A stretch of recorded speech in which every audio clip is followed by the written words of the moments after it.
নমস্কাৰ, আপোনালোকে চাই আছে অৰুণোদয় অসম আৰু ষ্টুডিঅ'ত মই সুদক্ষিণা।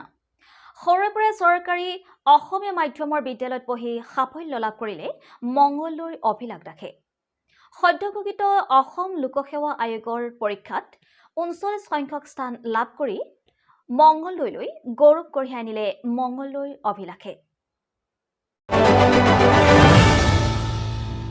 হয়, সৰুৰে পৰা চৰকাৰী অসমীয়া মাধ্যমৰ বিদ্যালয়ত পঢ়ি সাফল্য লাভ মংগলদৈ অভিলাষ দাসৰ।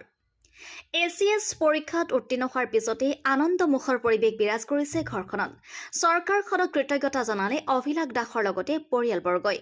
স্বচ্ছ আৰু নিকাভাৱে অনুষ্ঠিত কৰাৰ বাবে সাধাৰণ লোকসকলেও এই ধৰণৰ সাফল্য কঢ়িয়াই আনিবলৈ সক্ষম হৈছে বুলি মন্তব্য আগবঢ়ায়।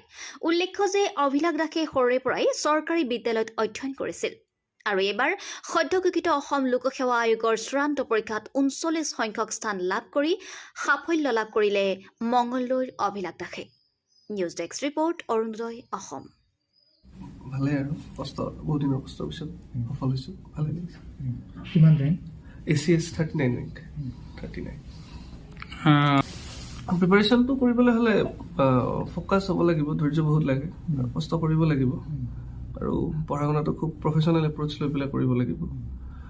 আৱেগিকৈ পঢ়া শুনা কৰিলে নহ'ব, একদম প্ৰফেচনেল হৈ পঢ়িব লাগিব আৰু ৰেগুলাৰিটি মেইনটেইন কৰিব লাগিব, ডেইলিৰ কাম ডেইলি, বিশেষ তাতকৈ বেছি কৰিব নালাগে। ৰেংকৰ কথাটো ক'ব নোৱাৰি, ভাবিব নোৱাৰি, জাষ্ট নিজৰ ডিউটিটো কৰি গৈছোঁ আৰু নিজৰ যিখিনি ডিউটি আছিলে সেইখিনি পষ্টটো দীঘলীয়াই। মই যোৱাবাৰ অলপৰ কাৰণে পোৱা নাছিলোঁ, তাৰপিছত চালোঁ বিশ্লেষণ কৰি কিমানখিনি কি লেকিং হৈ আছিলে গোটেইখিনি। তাৰপিছত আৰু এইবছৰ আৰু বেছি ভালদৰে লাগিলোঁ, যোৱাবাৰ যিখিনি খুঁটি নাটি আছিল মাৰি পেলাই সেই আৰু কণ্টিনিউৱাছলি লাগি গৈছোঁ।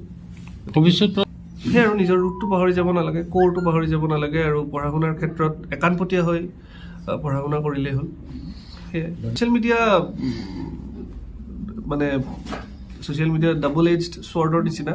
ছ'চিয়েল মিডিয়া ইউজ কৰাটো যে একেবাৰে বেয়া সেইটোও নহয়, আকৌ ছ'চিয়েল মিডিয়া আমি ইউজ কৰাটো কৰিব পাৰোঁ, কিন্তু ছ'চিয়েল মিডিয়াই আমাক ইউজ নকৰিলে হ'ল।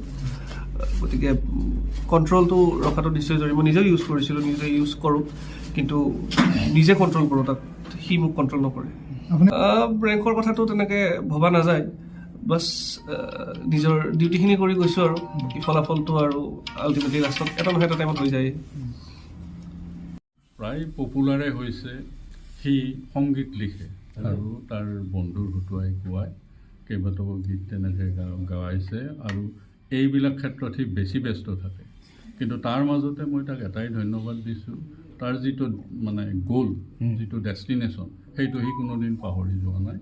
সি সদায় মানে ভাল ৰেংক এটা লৈ ACS হোৱাৰ মানে সপোন দেখি আছিল।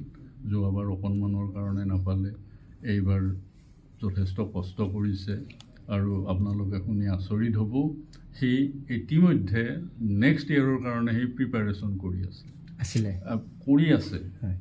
আছে আৰু যথেষ্ট মানে কষ্টৰে কৰি আছে।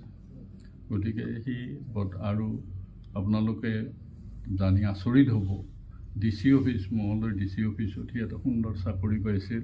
পঢ়াৰ কাৰণে সেই চাকৰিটো বাদ দিলে, পঢ়াৰ কাৰণে ঘৰ এৰি সি গুৱাহাটীত এটা সৰু ৰুমত থাকিলে। এনেকৈ কষ্ট কৰি সি পঢ়িছিল। ভগৱানক আমি ধন্যবাদ দিছোঁ যে তাৰ কষ্টই এতিয়া ফল দিছে। তাৰ কাৰণে মই দেউতাক হিচাপে, মোৰ মিছেছ মাক হিচাপে আৰু মোৰ ছোৱালী, আমি আটাইবিলাক সুখী। আৰু তাৰ উপৰি আমাৰ যিখিনি ইয়াতে আত্মীয় স্বজন আছে, অঙহী বহী আছে, আটাইখিনি আমাৰ ইয়াতে উপস্থিত হৈ আছে। সকলোৱে ইয়াৰ কাৰণে যথেষ্ট আনন্দ অনুভৱ কৰিছে। তাৰমানে প্ৰতিভা তাৰ আগৰ পৰাই আছিল, কিন্তু প্ৰতিভাটোৰ স্বীকৃতি সি পোৱা নাছিল, এতিয়া পাইছে। সেইকাৰণে আমি পৰিয়ালৰ আটাইয়ে আত্মীয় স্বজন সকলোৱে যথেষ্ট আনন্দিত হৈছে। বিশেষকৈ আমি এইবাৰ যিহেতু আগৰ পৰাই চেষ্টা অব্যাহত ৰাখিছিলে, স্বচ্ছ আৰু নিকাভাৱে হোৱাটো আপুনি বিচাৰিছে আৰু সেইধৰণে হৈছে, সেনেকুৱা ধাৰণা কৰে? নিশ্চয়, তাৰ কাৰণে চৰকাৰক ধন্যবাদ দিছোঁ। স্বচ্ছ আৰু নিকা, গোটেই পৰীক্ষা পাতি, ইণ্টাৰভিউ গোটেইখিনি স্বচ্ছ আৰু নিকা হৈছে। আৰু ইয়াৰ মুখৰ পৰা মানে যিটো ইণ্টাৰভিউ লাষ্ট পৰ্যায়ৰ, তাত এনেকুৱা কিছুমান কুৱেশ্যন সুধিছে যাৰ কাৰণে মই মানে অভিভূত হৈছোঁ। প্ৰশ্ন সোধা নাই, মতামত লৈছে, আপোনালোকে যেনেকৈ আমাৰ মতামত লয় যে এইটো ভাল নে বেয়া, OBCৰ সংৰক্ষণটো ভাল নে বেয়া, ঠিক তেনেকুৱা ধৰণৰ কুৱেশ্যন কিছুমান সুধিছে আৰু তেতিয়াই তাক কৈছোঁ বৰ ভাল কুৱেশ্যন সুধিছে আৰু পাব বুলি মই আশা কৰিছোঁ। গতিকে ওলাই অহাৰ লগে লগে কৈছোঁ।